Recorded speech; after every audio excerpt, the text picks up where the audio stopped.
सिद्धिभ्यः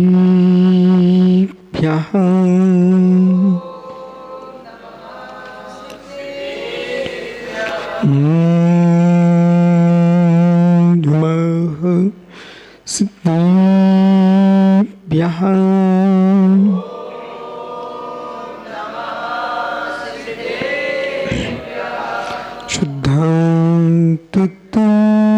जगदेकसारं सम्प्रापिता गादिववादिपारं नत्वा तनन्ति शुभोदिभारं समाधिसारं पुरुषोमिसारं नमोरितारं नमो सिद्धारं नमो आर्याणं नमो विद्यायाणं नमो सविसारं अनंतानंद परम सिद्ध वाहिनी की एक जटगवान पारसनाथ स्वामी की एक जटगवान महावीर स्वामी की परम पूज्य आचार्य भगवान कुंद कुंद स्वामी की परम पूज्य आचार्य विराग सागर मुनि महाराज की अहिंसामय विश्व धर्म की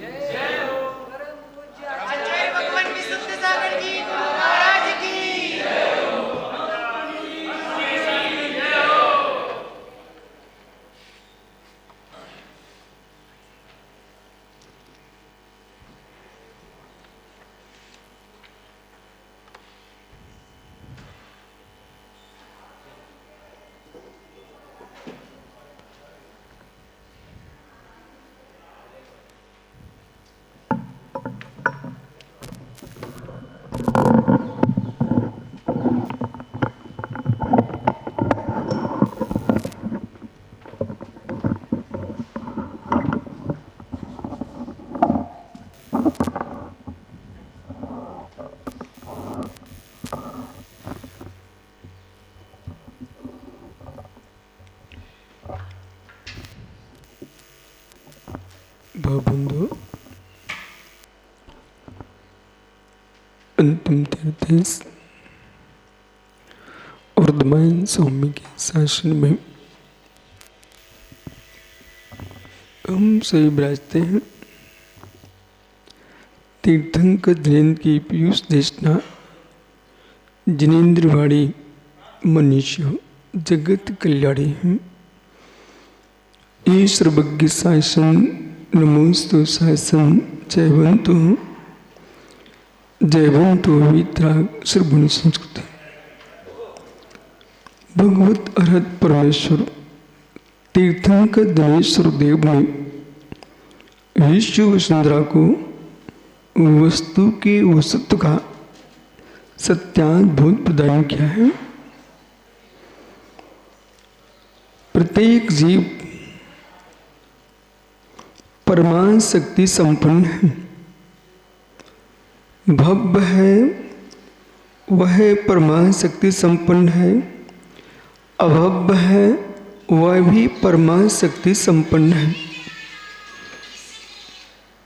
जो भव्य भी परमान शक्ति संपन्न है, अभव्य भी परमान शक्ति संपन्न है, तो दोनों में भेद क्या? अभव्य जीव जो है वो अपने परमान शक्ति को भी उद्घाटित नहीं कर सकेगा। भव्य जीव जो है पुण्यम से परमात्मा बनेगा।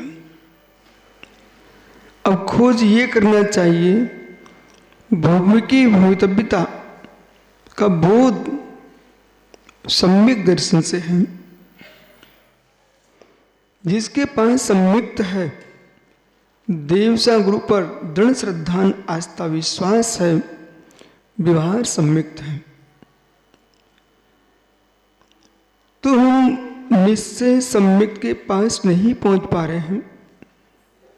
व्यवहार सम्यकता निर्णय करना ही चाहिए। और जिसको व्यवहार सम्यक दर्शन निश्चित रूप से है, वो निश्चय को प्राप्त करने की सामर्थ्य रखता है। वो दृष्टि कैसी है? जगत के व्यक्तिगत सोचों से शून्य होकर के जिसको ये विश्वास है अरिहंत देव सच्चे देव हैं, किंचित भी स्वप्न में भी उसको विकल्प नहीं आ रहा है। जब भी जीव का कल्याण होगा निर्गंत दीक्षा से ही होगा। निर्गंत गुरु पर विश्वास है, दृढ़ विश्वास। उस जीव से मिलो और अन्य से नहीं, स्वयं से मिलो। आपको देव पर विश्वास है, आपको गुरु पर विश्वास है, उस विश्वास का आनंद लीजिए। फिर जिनवाणी पर विश्वास है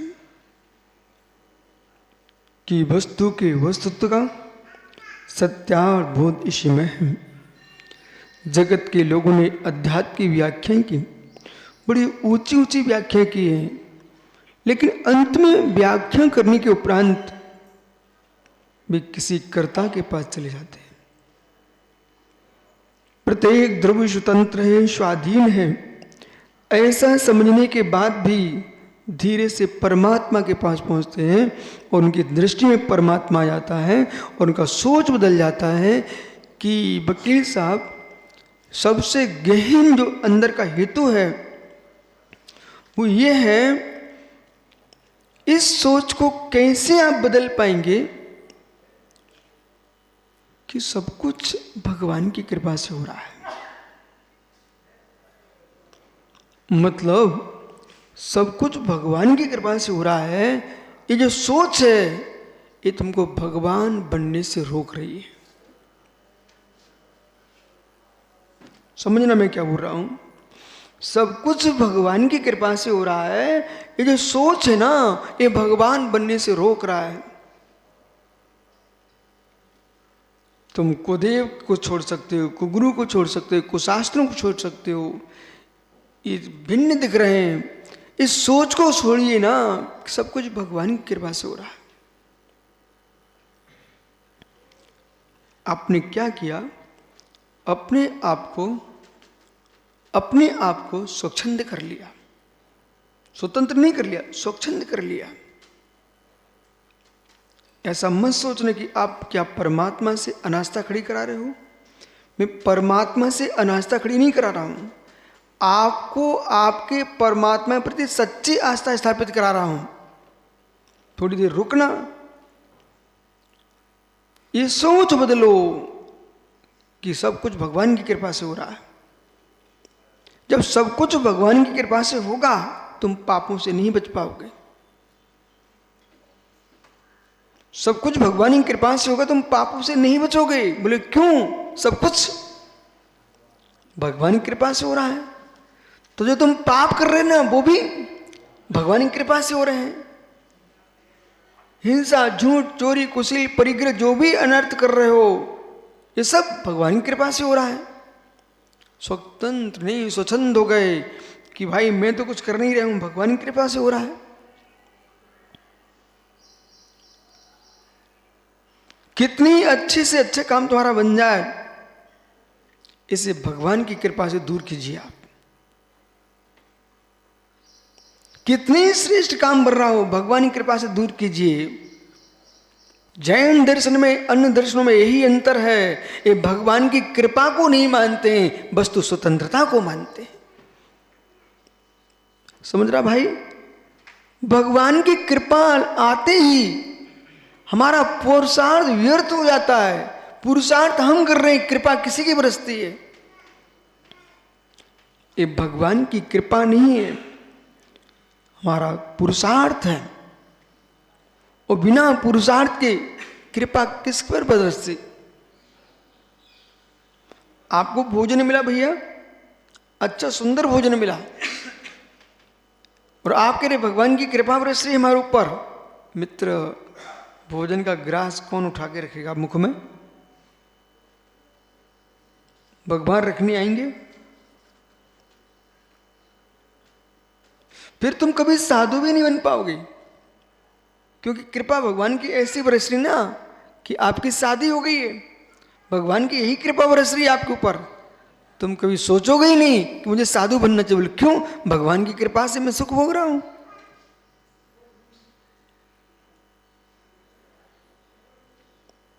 यदि आप ऐसा कहते हो कि भगवान की ऐसी ही कृपा है कि हम साधु बन जाएंगे, है मित्र, भगवान की कृपा कोई निर्णय ही नहीं है। इसलिए सबसे गहरा अंदर का बहिरात्म भाव है। बहिरात्म भाव है। 3 प्रकार की आत्मा है, अंतरात्मा, बहिरात्मा, परमात्मा। बहुत बढ़िया। बहिरात्मा, अंतरात्मा, परमात्मा। ये तीनों आत्माएं अलग अलग हों ये नियम नहीं है। एक ही आत्मा, बहिरात्मा वही आत्मा बन सकती है, अंतरात्मा वही आत्मा बन सकती है, परमात्मा। ये 3 भेद ने क्या किया है? आपको पुरुषार्थ की सिद्धि करा दी है। पुरुषार्थ सिद्धि करा दी आपको। बहिरात्मा ही बनेगा अंतरात्मा, अंतरात्मा ही बनेगा परमात्मा। ये 3 प्रकार की आत्मा बोलने से पुरुषार्थ सामने खड़ा हो गया। ये अंतरात्मा बनेगा कौन? बहिरात्मा। तो बहिरात्मा जो अंतरात्मा बनेगा ये किसके बल पर? परमात्मा के बल पर। यदि परमात्मा के बल पर अंतरात्मा बनता है तो मैं परमात्मा से पूछना चाहता हूं, उस बेचारे को आप पहले से अंतरात्मा ही क्यों सीधा परमात्मा बना लो ना? क्यों फंसा के रखा हुआ उसको?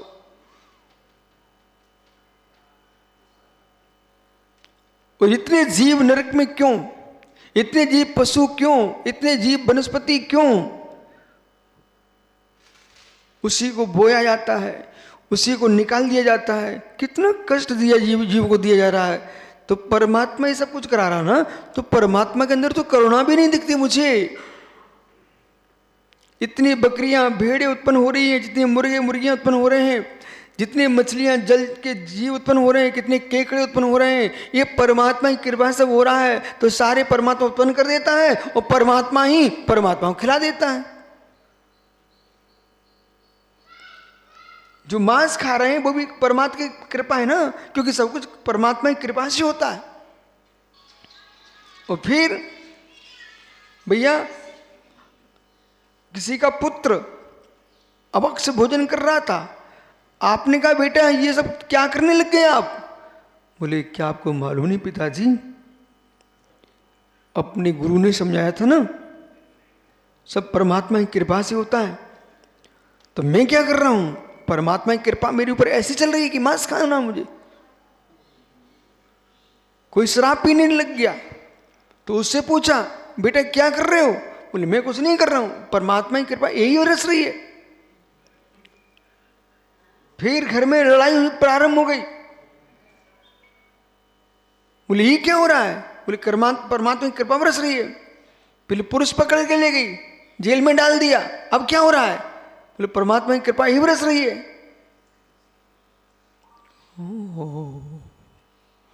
किसी को फांसी की सजा हो गई, अब बोलिए ना, तो ये भी परमात्मा की कृपा बरस रही है। तो परमात्मा कैसा है कि ये उसको खेल तमाशा दिखता है क्या?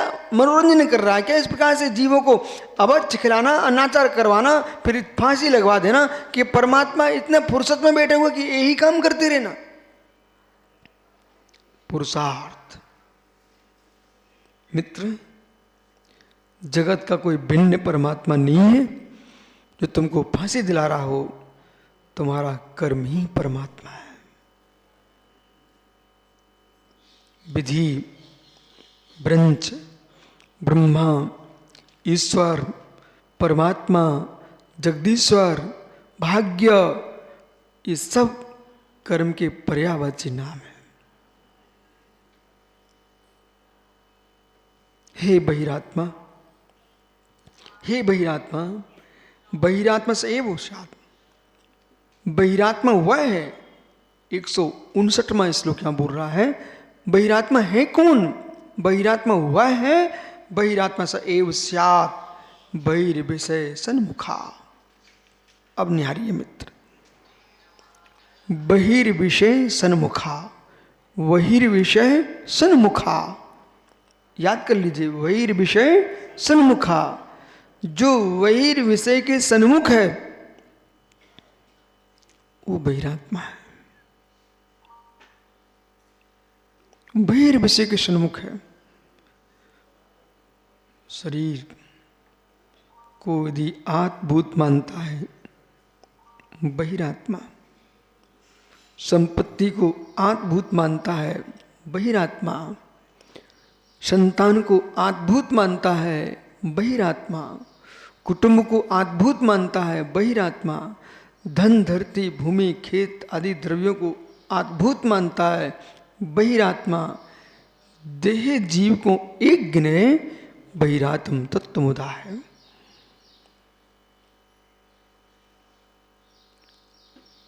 चक्रवर्ती 6 खंड का स्वामी है, 96,000 महारानियों का स्वामी है, 18 करोड़ घोड़े 84 लाख हाथियों का स्वामी है,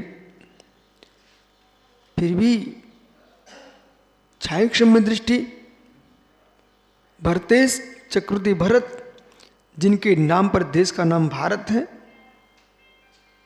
वे बहिरात्मा नहीं भैया, वो बहिरात्मा नहीं। और एक यदि इस पेंसिल को आत्मभूत मानता तो बहिरात्मा। अब यहां विषय समझिए, जो बस का कंडक्टर होता है, समझ रहे ना, बस का जो टिकट काटता है उसके पास कितना पैसा होता है, पूरे यात्रियों का पैसा किराए का उसी के पास रहता है, परंतु उस पैसे पर उसका राग कितना है, उस पैसे पर कितना राग है, उस संपूर्ण पैसे से कितना खाने को मिलेगा। पाटनी कितना खाने को मिलेगा,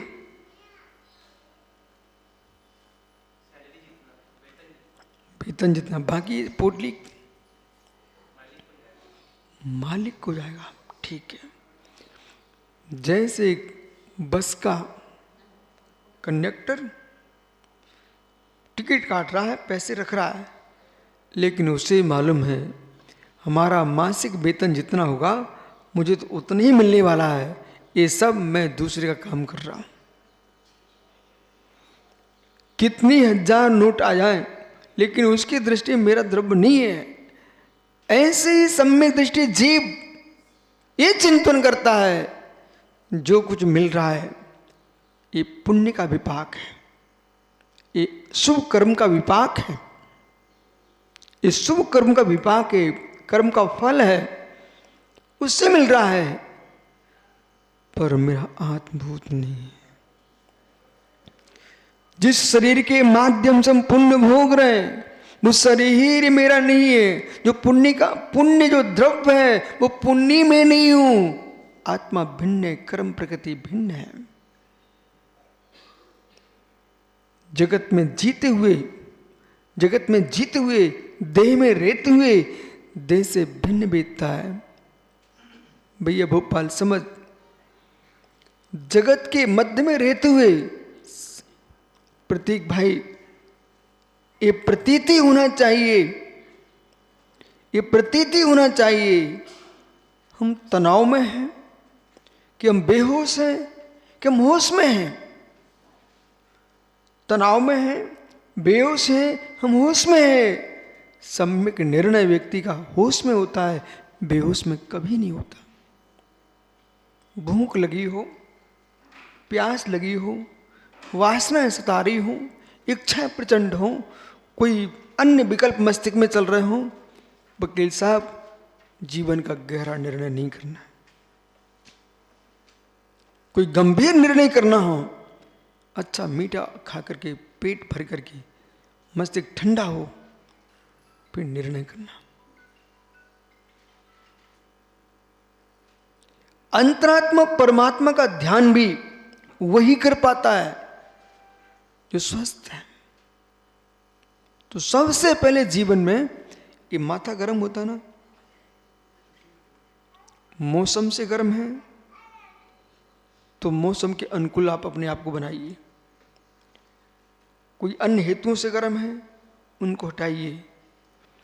हमारा मस्तिष्क, हमारे मस्तिष्क से ही गर्म हो रहा है, तो शांत बैठ जाइए, उसको हल्का करो, ठंडा करो। जो विकल्प मस्तिष्क में चल रहे हैं उनको हटाइए। घड़ी के कांटे पर जरा सी अंगुली रख दो ना, कांटा बंद हो जाता है, क्योंकि तंतु उसके नाजुक हैं। मस्तिष्क बहुत नाजुक है। अंतरात्मा, परमात्मा, बहिरात्मा का निर्णय करने के लिए बहुत गंभीर चिंतन चाहिए, बहुत गहरा चिंतन चाहिए। बहिरात्मा एक पेंसिल का रागी बहिरात्मा, वो 96,000 महारानियों के साथ रह रहा अंतरात्मा। इसलिए बाह्य द्रव्य को देखने से बहिरात्मा मत खोजना। बहिर्विषय सन्मुखा, जो वही विषय के सन्मुख है, उसको पूर्ण अद्भुत मान रहा है। इस पेंसिल को कहता है कि मैं इस पेंसिल से भिन्न नहीं हूं, पेंसिल मेरे से भिन्न नहीं है, इसके लिए मैं जी नहीं सकता हूं। ऐसा गहरा राग जिसके अंदर चल रहा है, बहिरात्मा। बहिरात्मा कुछ ऐसी सामग्री होती है भैया, जो छोड़ने के बाद दूर से छूट जाती है, वो छूटती नहीं है, वो तंग करती रहती, परेशान करती है।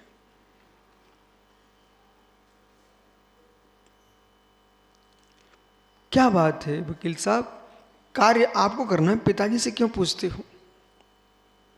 यदि पिताजी हां बोल दे तो व्यक्ति आनंद में आ जाता है।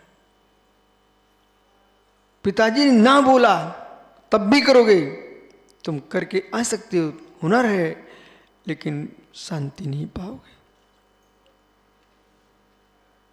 गुरु से पूछा है आपने, उन्होंने मुस्कुरा के कह दिया हाँ कर लो, तुम्हें कोई चिंता नहीं है।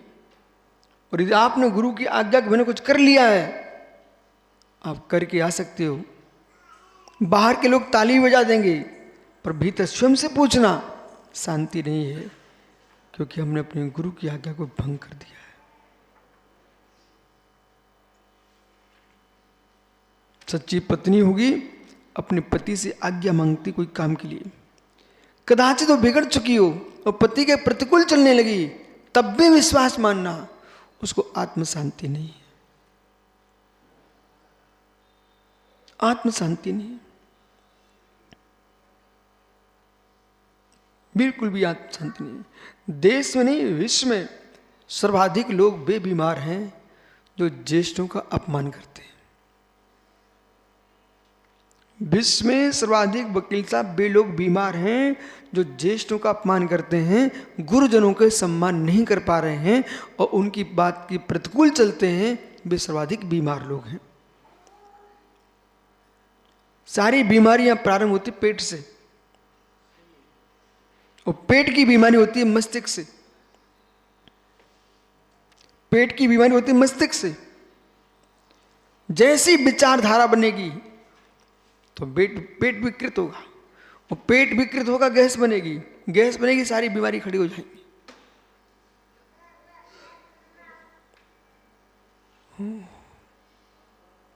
आप तो ये सोचिए, जो मोटरसाइकिल चलाते हैं उनको हेलमेट लगाने को क्यों कहा जाता है? मतलब मस्तिष्क को सुरक्षित करिए, मस्तिष्क को सुरक्षित कीजिए। बाकी के शरीर की इतनी चिंता कहीं लगी हुई तो ठीक ठाक कर लोगे, लेकिन इसको सुरक्षित कीजिए। ऐसा क्यों? गाड़ी चला रहा है, हाथ भी तो टूट सकता है, पैर भी तो टूट सकता है, लेकिन सो आपने कवच क्यों नहीं पहनवाया सर्वांग में? बोले हेलमेट लगाइए। बोले क्यों? ये डिस्टर्ब हुआ ना, ये विकृत हुआ ना, सब बिगड़ा।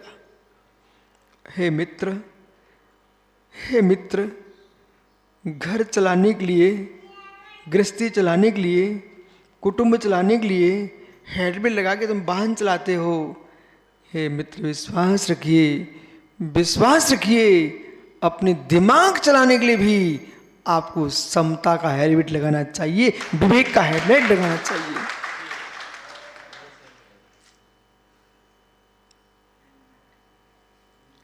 यदि बाहर से सिर फूट गया ना तो लोग उठा लेंगे, भाई लग गई बेचारे के बच्चे को उठा लो, हॉस्पिटल ले जाएंगे।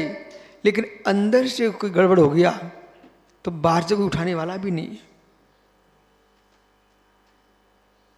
कोई भी नहीं है, कोई भी नहीं है लोक में। ये भ्रम निकाल दो, मैं स्पष्ट कह रहा हूं भैया। आप कुछ करते दिख रहे हो, स्वस्थ हो, इसलिए लोग भी तुम्हारा हाथ पकड़ लेंगे, तुम स्वस्थ हो, लोग तुम्हारी सेवा कर देंगे। लेकिन आप भले अपने बेटे के पिता क्यों ना हो, 10 दिन अस्वस्थ हो जाइए आप, फिर 11वें दिन सोचते हैं जल्दी ठीक हो जा, और भी तो कुछ करना मुझे। और कई महीना 15 दिन हो गए और लंबा समय खिंच गया, तो पहले सोचेंगे थोड़ा जल्दी ठीक हो जाए, जी जाए। अंत में अंदर से सोचते भैया जो होना हो तो जल्दी हो जाए। अब क्यों हंस रहे हो? सही नहीं कह रहा हूं? सही है ना? हाँ बिल्कुल सही कह रहे हो। बोलिए मतलब अब जो कुछ होना तो जल्दी हो जाए। बोले क्यों? क्योंकि सब मर रहे हैं, सब मर रहे हैं, हम तो उनकी सेवा करके मर रहे हैं। जीवन में भगवान के चरणों में आया करो, इतना जरूर बोल दिया करो, हे नाथ किसी से पानी मांग के न मरूं, जिनवाणी सुनते जाऊं। हे प्रभु, जैसे कभी देखा श्वान रोड पर जा रहा था और टक्कर लगी, बेचारी कमर टूट गई। अब बेचारा खिसड़ खिसड़ के जाएगा, खिसड़ खिसड़ के जाएगा। कर्मों से हमारी कमर न टूट जाए, किसी को ऐसा रोग ना हो, शरीर में कीड़े पड़ जाएं, ऐसा रोग ना लंबे समय तक जीवन जीना पड़े रोग के साथ, ऐसा रोग ना हो कि ब्रेन हेमरेज हो जाए। आयु बहुत है, ब्रेन हेमरेज वाला 10-10, 20-20 साल तक जीता है, शरीर स्वस्थ है, मत मस्तिष्क बोले हेलमेट नहीं लगा पाए। जो सड़क है, रोड है, उसके लिए तो हेलमेट आप लगा लेते हो।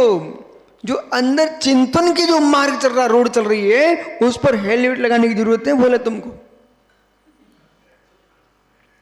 हो चिंतन चिंतन, बुद्धि नष्ट कहां से होती है? वजन नहीं देना चाहिए, वजन नहीं देना चाहिए। बोला यदि सिर पर वजन रख के तुम पोटली लेके जा रहे हो, थोड़ा उसको उतार लो जमीन पे तो कितनी शांति मिलती है। भाई अध्यक्ष वीर से बदल, ऊपर से पोटली उतार के रख लो तो शांति मिलती कि नहीं मिलती? किसी के सिर पर कोई वजन की पोटली है, उसको उतार के रख दो जमीन पर तो शांति मिलती कि नहीं? मिलती है। हे ज्ञानी, बाहर के वजन को कभी कभी हो सकता है, आप अपने गांव से कौन सी समडोली, क्या समनेवाड़ी रोड के पार जा रहे थे, इतने वो बाबा साहब दिख गया आपको, उसने कहा लाओ भैया मैं उतार लेता हूँ तेरा वजन। हे ज्ञानी, सिर के ऊपर रखी वस्तु को तो वो बाबा ने उठवा लिए, जो मस्तिष्क में रखी उसे कौन उतारेगा?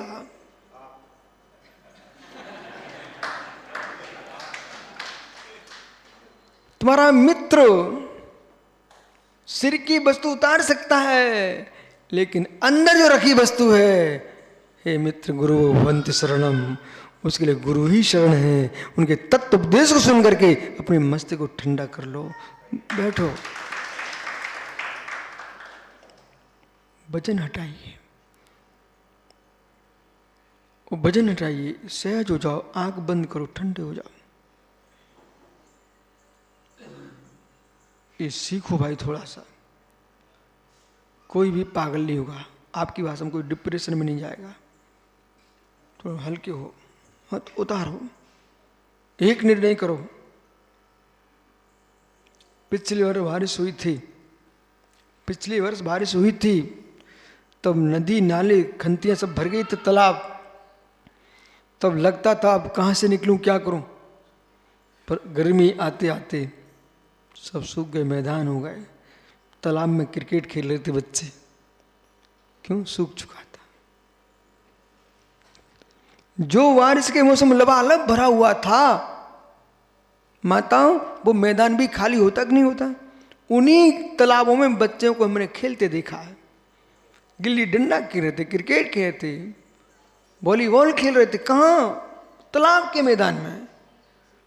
जब मित्र मौसम बदलता है तो तालाब भी सूख जाता है। कितने ही टेंशन के गड्ढे भरे हों, थोड़ा हल्के हो जाओ, आपका मौसम ठंडा हो जाएगा और सब शांति मिलेगी।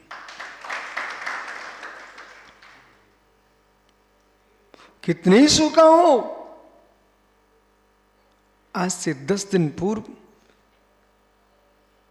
इसी गांव से मैं निकला था, बराबर। हाँ, उस समय जब इचलकरंजी चला तो न कोई खंती भरी थी, न खेत भरे थे, न कोई गड्ढे भरे हुए थे, सब सूखा था। वो कोतली जाते जाते वापस आया। जिन स्थानों में खाली छोड़ के गया था उनमें लबालब पानी भरा मिला।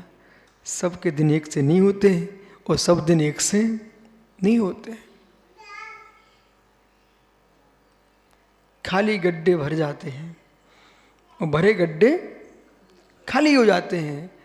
हे मित्र, आपके देखते देखते अभी मालूम सुब्रत सागर जी एक स्कूल पड़ा रास्ते में। वो वकील साहब कहते गुरुजी गुरुजी, वो बाबा साहब बोले महाराज जी इधर देखो इधर।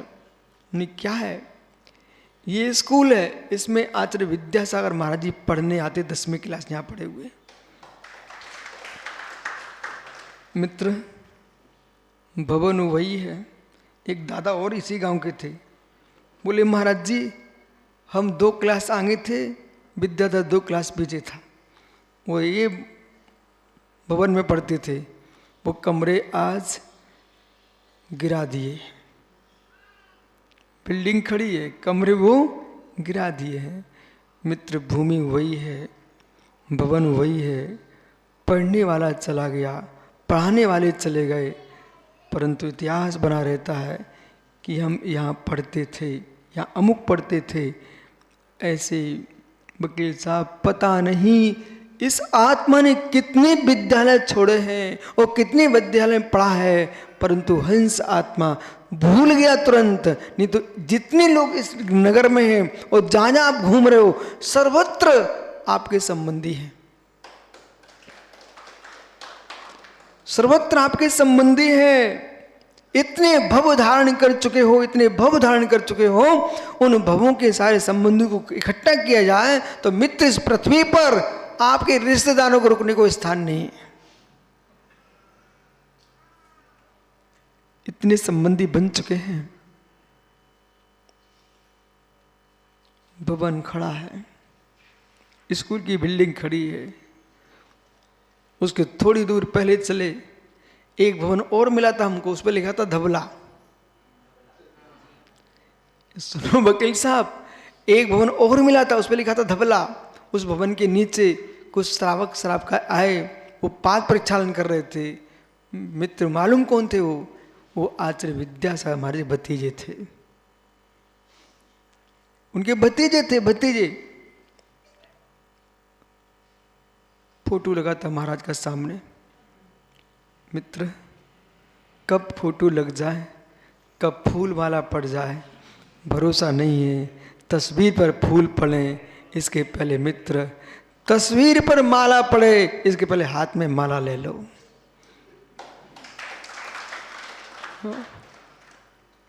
वो देखो भैया, कोतली में सेवा कर रहा था, उसको मन नहीं माना है?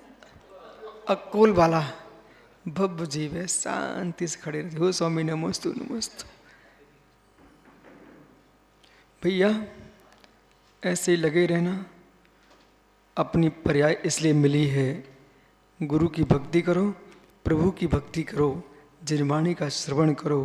अपना भी दिन आएगा, जिनकी वाणी सुन रहे हैं वे भगवान हम भी बनेंगे।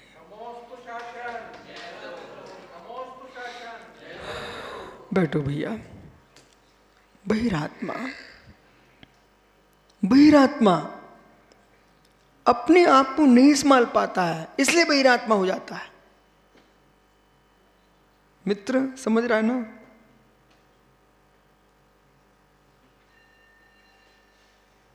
ये परम सत्य है, ये परम सत्य है। नगर में गुरुओं को आते ही रहना चाहिए, ये परम सत्य है। महात्माओं के आने से भीतर का और बाहर का गांव का वातावरण परिवर्तित हो जाता है। इतना ही नहीं, इतना ही नहीं,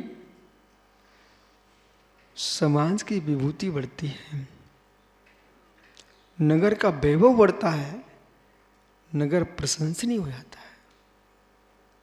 क्या नाम गांव का? बेड़किया।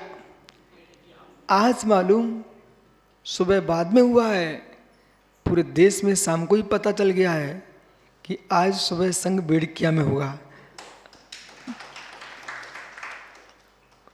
नगर में साधु पहुंचे, बोले आज तक महाराष्ट्र में 13 गांव है, महाराष्ट्र में 13 गांव है, 13 गांव। और 13 में तीर्थंकर महावीर स्वामी का सम्मोहन आया था। वहाँ बहुत सुंदर तीर्थ मंदिर बना हुआ है। उधर सोलापुर, बारामती, फलटन, अकलूज, उधर एक 13 गांव है।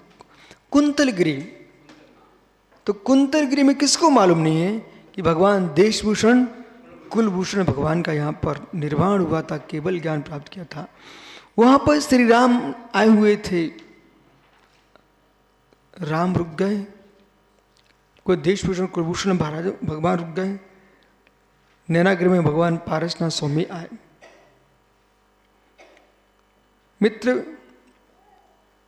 विपुलाचल पर तीर्थंकर महावीर का सम्मोहन लगा, बराशों में तीर्थंकर महावीर स्वामी का सम्मोहन लगा। सारे जगत के लोग एक दिन को भी भगवान पधार जाएं।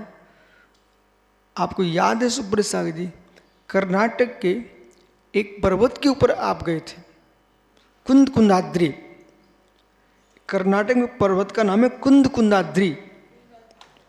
तो कुंदाद्री जो पर्वत है, उस पर्वत के ऊपर सरोवर है, और सरोवर के अंदर पानी भरा लबालब, और बगल में मंदिर है अपना दिगंबर जैन मंदिर। उस पर्वत पर बैठ करके कुंद स्वामी ने वहां से ही ध्यान किया और विदेश क्षेत्र गए हुए थे, और लौट करके उन्होंने समय सार की रचना की है। आप सोचिए कि एक मुनिराज के नियोग से, एक महात्मा के नियोग से वो पर्वत कितनी प्रसिद्धि हो गई। भगवान चंद्रप्रभु स्वामी तीर्थंकर, 8वें तीर्थंकर कौन है? चंद्रप्रभु स्वामी। उनका श्री सम्मोहन 17 बार सोनागिरी जी में आया। मध्य प्रदेश में तीर्थ अपने सोनागिरी, बहुत बड़ा तीर्थ है। दतिया जिले में ग्वालियर के पास बहुत बड़ा तीर्थ है जैनियों का, दिगंबर जैन तीर्थ है। चंद्रप्रभु स्वामी का 17 बार सम्मोहन आया। और वहां पर सम्मोहन में बालक, बेटा सुन, 2 सगे भाई, वो हिंदी समझते ना, 2 सगे भाई भगवान चंद्रप्रभु स्वामी के दर्शन करने, वो सम्राट के बेटे थे। वो एक का नाम था अंग, एक का नाम था अनंग। एक का नाम था अंग, एक का नाम था अनंग। अपने पिताजी से अनुमति लेकर के दोनों भाई तीर्थंकर चंद्रप्रभु स्वामी के सम्मोहन के दर्शन करने के लिए सोनागिरी आए हुए थे। छोटे छोटे थे। उन्होंने प्रभु को देखा सम्मोहन में, दोनों बच्चों को वैराग हो गया। ऐसा वैराग हुआ, उन बच्चों ने, दोनों ने, किशोर थे, किशोर 16-16 वर्ष के बेटा, वही कपड़े फेंक दिए उतार करके, और वस्त्र फेंक दिए दिगंबर मुनिराज हो गए। और समोषण में मुनियों की सभा में जाके विराजमान हो गए। अब वो राजा को मालूम चला कि हमारे बेटे भगवान के समोषण में मुनिराज बन गए। जैसे ही पहुंचे महाराज अपने बच्चों को लेने के लिए, क्या देखते हैं? सुनो बेटा, क्या देखते हैं? वंदना करने गए थे। क्यों गए थे? वंदना करने गए थे। किसकी? प्रभु चंद्रप्रभु स्वामी की वंदना करने गए थे। वंदना करने गए थे, वंदनीय हो गए। वे भगवान की वंदना करने गए थे। उनके पिताजी उनकी वंदना करने खड़े। अब क्या कर सकते? बेटे तो भगवान की मुद्रा में आ गए। कि क्षण बहिरात्मा अंतरात्मा हो जाए, ये जीव के परिणामों की पवित्रता है। बैरागी को कोई रोक नहीं सकता। किशनगढ़, रागी कोई भगा नहीं सकता। बैरागी कोई रोक नहीं सकता और रागी कोई भगा नहीं सकता। ऐसे लोग हैं, घर में पिटते रहेंगे, डंडे खाते रहेंगे, भीख मांगते रहेंगे कटोरा लेके, लेकिन दोनों हाथों से आहार करने वाले दिगंबर नहीं बन पाएंगे। देखना बेटा, गांव में तो लोग भीख मांगने आएंगे, सुंदर चेहरे, सब कुछ उनके पास, लेकिन भीख मांग सकते हैं। घर में झगड़ा होता रहेगा, पिटते रहेंगे, कुटते रहेंगे। बोले 25 साल 30 साल निकल जाए तब भी कुछ असर नहीं पड़ेगा। ओहो ओहो। बहिरात्मा विशेषण मुखा, जो आत्मिक रूप से अंतरंग में पर वस्तु में आत्मा भेद करना नहीं जानता है, ऐसा बहिरात्मा जी परम वस्तु सन्मुखा, बाह्य विषयों में तल्लीन है बहिरात्मा। जितेंद्रिय अंतरात्मा। जो अंतरात्मा कौन है? जितेंद्रिय अंतरात्मा, जिसने इंद्रिय मन को जीत लिया है, विषयों से प्रांगमुख हो चुका है और मिथ्यात्व को जिसने छोड़ दिया है पर पूर्ण रूप से। जितेंद्रिय अंतरात्मा साथ परमात्मा स्वभावतः, और स्वभाव को आनंद की आस लेने वाला, आत्मिक आनंद में डूब चुका है, उसका नाम है परमात्मा। परमात्मा। इसलिए ज्ञानियों, बहिरात्मने को हे जान कर छोड़ दो, अंतरात्मा की प्राप्ति करो और परमात्मा का पुरुषार्थ करो। बहिरात्मने को हे जान करके त्याग करो, अंतरात्मा होने का पुरुषार्थ करो और परमात्मा तत्व के प्राप्ति में तल्लीन होने के लिए तैयार हो जाओ। यही मोक्ष मार्ग का, जिन शासन का मूल सिद्धांत है। लेकिन बार बार ज्ञानी किशनगंज मित्र, सबसे कठिन साधना। बाबा साहेब ये बीमार हो जाए ना, थोड़ा दर्द हो ना शरीर में, तो मालूम ये नहीं बोलेगा हे भगवान, बिल्कुल नहीं। हे परमात्मा, बिल्कुल नहीं। बाप रे, अम्मा रे, दादा रे, मतलब कितने गंभीर संस्कार हैं। और भगवान का नाम भी ले तो कैसे लेगा? बचाओ भगवान। और ज्यादा कष्ट हुआ तो बचाओ भूल जाता, फिर कहता उठाओ भगवान। मतलब भगवान इतना फुर्सत में है, जैसे कोई मुर्दे मर जाते ना, नगर पालिका की गाड़ी आ जाती है, वही उठा ले जाओ, उसको मुक्ति धाम ले जाओ। तो भगवान इतना फुर्सत में बैठे कि इनके मुक्ति धाम इनको ही ले जाएगा। बोले भगवान उठाओ भगवान। मतलब तुमने तो क्या मान लिया हमारे भगवान को।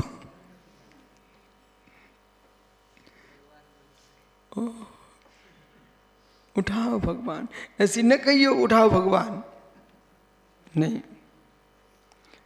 बचाओ भगवान ये भी नहीं कहना, उठाओ भगवान ये भी नहीं कहना, बस भगवान का नाम भजना।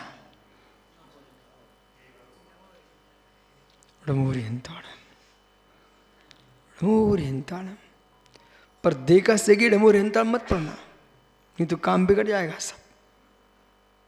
राहुल मालूम, एक गरीब आदमी था, गरीब आदमी, बहुत गरीब, तो जंगल में लकड़ी बीनता था, लकड़ी, वो लकड़ी बीन बीन करके लाता था, अपना काम चलाता, काट के लाता था।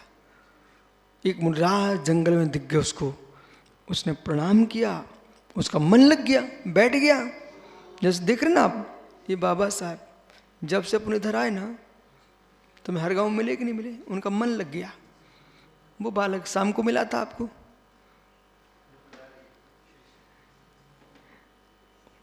तो जब ये मुनि मुद्रा है ऐसी, एक बार कोई देख भर लेना फिर मन नहीं मानता। सोचते भी ना कि अब ठीक है, अब महाराज जी निकल, अब नहीं आएंगे, लेकिन क्यों भाई पाटनी दुर्ग, इतनी दूर कैसे आ गए आप?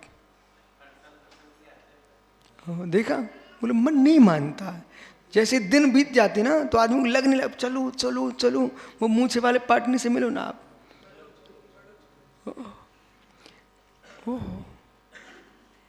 तो मालूम राहुल, वो क्या हुआ, वो व्यक्ति जो ना महाराज पास बैठ गया, और जैसे ही बैठा उसको अच्छा लगा। थोड़ी देर बाद महाराज जी ने आंखें खोली, ध्यान से बाहर आए। बोले बालक क्या करता है? बोले कुछ नहीं बाबा जी, मैं लकड़ी काटता हूँ और घर ले जाता हूँ, परिवार चलाता हूँ। अब मुनिराज ने उसको देखा, समझ गया इसका हित हो सकता है।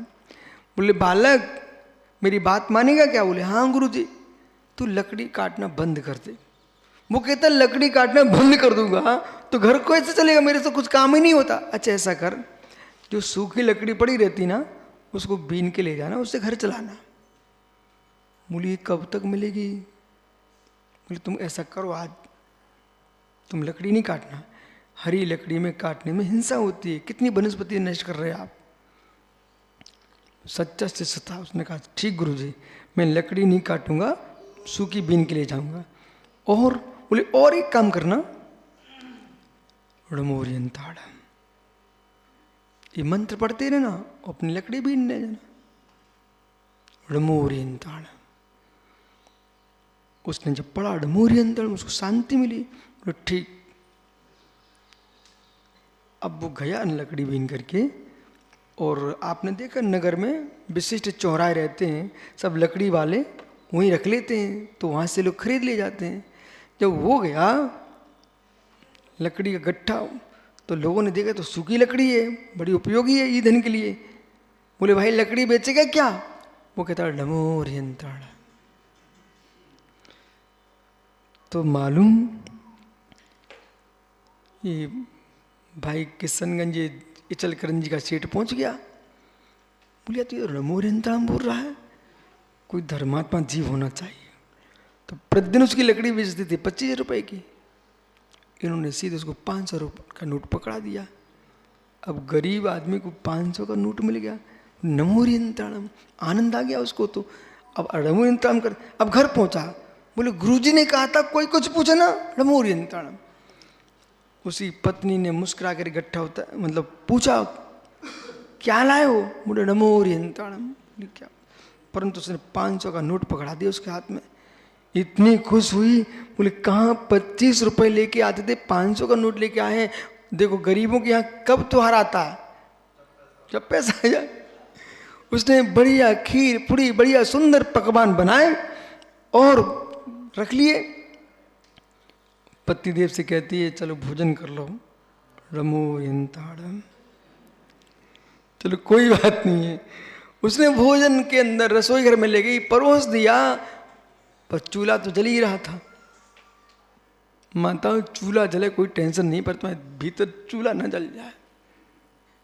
चूल्हा समझते ना, जिससे भोजन बता। अब वो लकड़ी तो लगी हुई थी।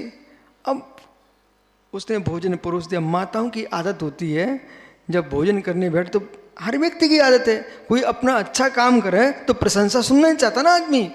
वो पूछती है, स्वामी आप भोजन कैसा लग रहा है? डमो ओरिएंटल। उसने 2-3 बार पूछा, बोले डमो ओरिएंटल। वो गुस्सा आ गई उसको। उसने चूल्हे के अंदर जो लकड़ी जली तो उठाई और सिर पे मार दी, बोले नमो ओरिएंटलम नमो ओरिएंटलम। और जैसे ही मारी ना, वो जितने अंगारे थे सब मोती बन गए, सब मोती बन गए। अब बेचारी सोचती कि अरे गलती हो गई, उसने क्षमा मांग ली, परंतु जब मोती बन ही गए, छोटी सी टपरिया महल बन गए उसके तो। पर पड़ोस में एक बहन पूछने आई, बोले बहन ये तो बताओ, बहन ये तो बताओ वकील साहब, बोले अभी तो तुम्हारे घर में कुछ भी नहीं था, बैठो बैठो, कुछ भी नहीं था, लेकिन अचानक ये सब क्यों हो गया? राहुल बोले अचानक कैसे हो गया? उसने पूरी घटना बता दी। अब वो सोचती है, बोले हम भी अपने पति से कहते हैं।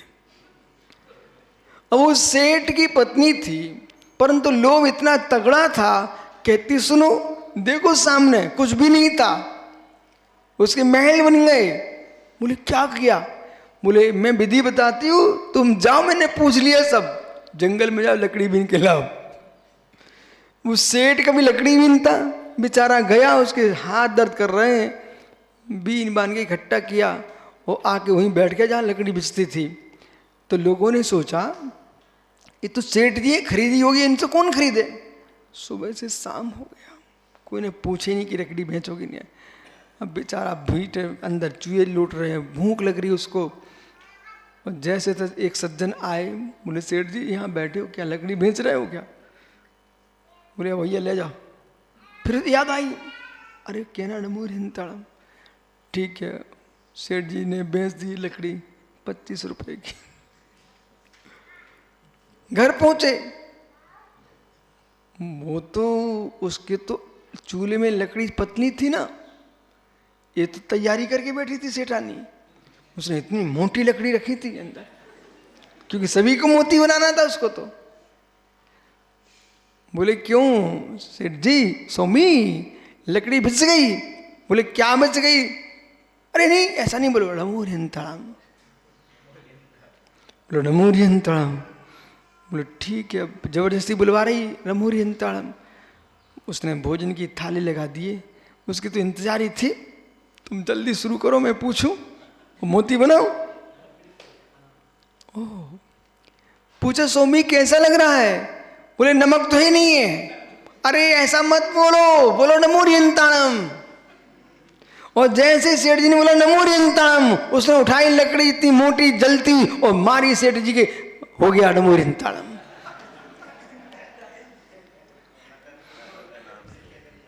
बेचारे सेठ जी का अवसान हो गया, मर गए बेचारे सेठ। अब वो रोते रोते पहुंची वहां, कहां पर, वो जो लकड़ी वाले गरीब की लकड़हाने की पत्नी। बोले भाई तुमने क्या किया, मेरा पति खत्म हो गया, हंगामा हो गया पूरे नगर में।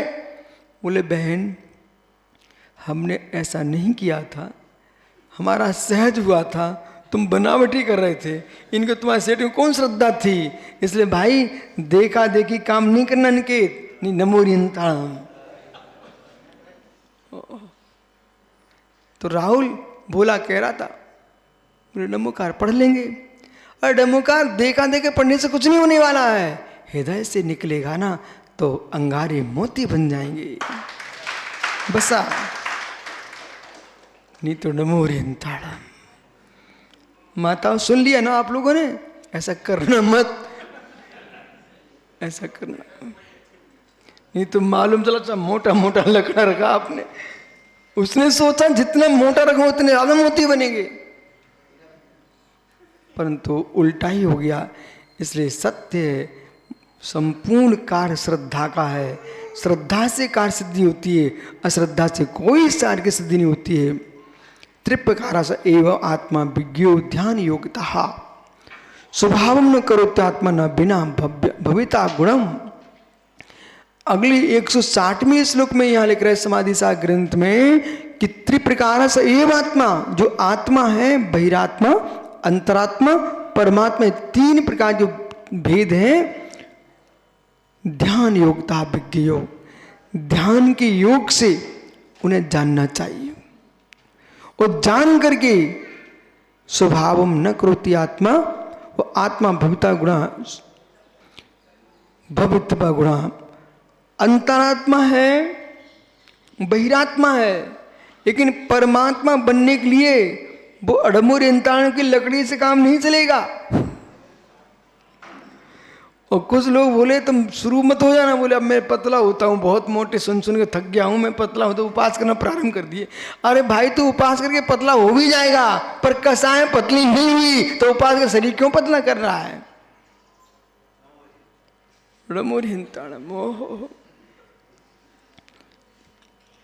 क्या लिख रहे हैं यहां पर? स्वभाव न करोति आत्मा सा बिना भवतव्यतम गुणम। ध्यान योग से ये आत्मा भवितव्यता के गुणा के बिना, जब तक भवितव्यता नहीं होगी तब तक स्वभाव को प्राप्त नहीं कर सकता। भवितव्यता होना चाहिए, भवितव्यता होना चाहिए। इसलिए प्रतिदिन दान पूजा उपास आदि तो कर्म करो, पर 2 मिनट अपने आप लिए दो, ये खोजो जो मैं कर रहा हूं सहज परिणाम हो रहे हैं कि कोई मुझे प्रेरित कर रहा है, सहज आनंद आ रहा है कि कोई प्रेरित कर रहा है, स्वयं के परिणाम प्रेरित कर रहे हैं कि अन्य कोई प्रेरित कर रहा है। धर्म उतना ही है जो स्वयं के भावों से होता है, धर्म उतना ही है। वो आनंद भी उतनी ही धर्म में आता है। स्वयं गदगद भाव से करो, प्रसन्न होके करो, आनंदित होके करो। कदाचित दूसरे ने प्रेरित किया और तुम्हारा समय भी जा रहा है, द्रव्य भी जा रहा है, तो फिर अपने परिणाम को परिवर्तित करो। जब जा ही रहा है तो क्यों ना वो परिणाम अच्छे कर लो। प्रवचन सुन ही रहे हो, घर जा ही नहीं पा रहे हो, न खेत जा पा रहे हो, न दुकान जा पा रहे हो, जब सुन रही हो तो क्यों मन को वहाँ ले जा। मन से कह दो मित्र तुम जब तक यहाँ तब तक यहीं रहो, इसी का आनंद लूटो। दुनिया में विश्व में कोई भी आनंद है चित्त के प्रसन्न होने पर है। विधान हो गया भैया? अच्छा हो गया? अच्छा इसलिए हो गया मन लगा था, और मन नहीं लगता तो 1 मिनट भी शांति नहीं मिलती। कोई भी कार्य करो मन से करो, हृदय से करो, पर कोई से मतलब जो करने योग्य है, नहीं तो वो ईश्वर का खेल हो जाएगा। सब कुछ ईश्वर की इच्छा से हो रहा है तो आप भी कहोगे गुरु जी ने कहा था कोई भी काम करो मन से करो, तो मतलब कोई को पीट रहा है तो मन से पीटो, ऐसा नहीं करना। मतलब अच्छे काम करो मन से करो, अच्छे काम करो मन से करो। नहीं तो भैया सुन गए, बोले गुरुजी सुबह तो मैंने आपको अभिषेक दिखाया था अच्छे से, अब आपने कहा कोई भी काम करो मन से करो, तो अब मैं तो मन से करूंगा, पिताजी को सताऊंगा तो मन से सताऊंगा। ऐसा नहीं करना बेटा है, किसी को पीटना नहीं, किसी को सताना नहीं। अच्छे काम मन से करो, अच्छे काम मन से करो। कदाचित बुरे काम करने का अवसर भी मिले तो मन नहीं लगाना, बेमन से सोचना ये हे प्रभु क्षण कब आए इन कार्यों से मैं दूर हो जाऊं। इसलिए भवितव्यता पर विचार करो। आपका समय हो गया। शेषांग विचार कर भगवान महावीर स्वामी की आत्मा स्वभावम परिभाव भिन्नम, आत्मा स्वभावम परिभाव भिन्नम। आत्मा का स्वभाव प्रभाव से अत्यंत भिन्न। महावीर स्वामी की